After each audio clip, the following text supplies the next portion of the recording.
Les prix des logements des villes de premier rang sont repartis à la hausse. Découvrons si cette tendance va se poursuivre cette année ou si elle n'est que passagère.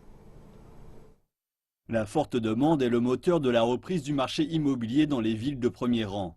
Malgré la récente hausse des prix, les habitants de Beijing estiment que les prix des logements vont continuer à augmenter. Je ne suis pas sûre pour la Chine dans son ensemble, mais je pense que les prix vont continuer à monter à Beijing car les gens de tous les pays viennent s'installer à Beijing. Maintenant que la Chine assouplit sa politique de résidence, le hukou, je pense que Beijing va attirer un plus grand nombre de gens. Je pense donc que les prix de l'immobilier vont continuer à augmenter à Beijing, en particulier dans le centre.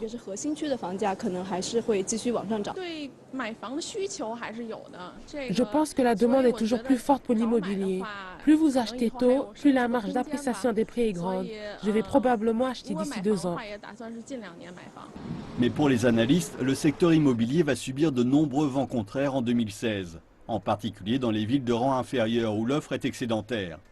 Le volume des transactions devrait légèrement diminuer en raison du décalage entre l'offre et la demande, ainsi que des chiffres élevés enregistrés en 2015.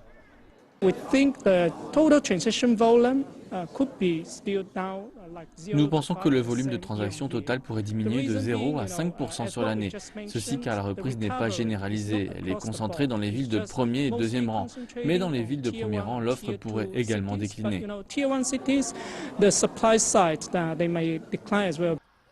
En plus de la demande interne, les investissements étrangers dans le marché immobilier chinois restent forts.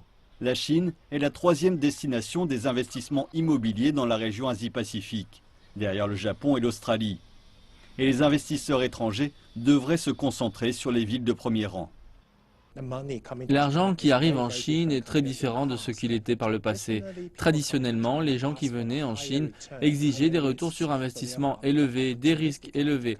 Donc il y avait beaucoup d'opportunités pour les capitaux venant en Chine par le passé. Mais nous nous attendons à voir beaucoup d'investisseurs et notamment des investisseurs institutionnels venir en Chine mais se concentrer sur les villes de premier rang.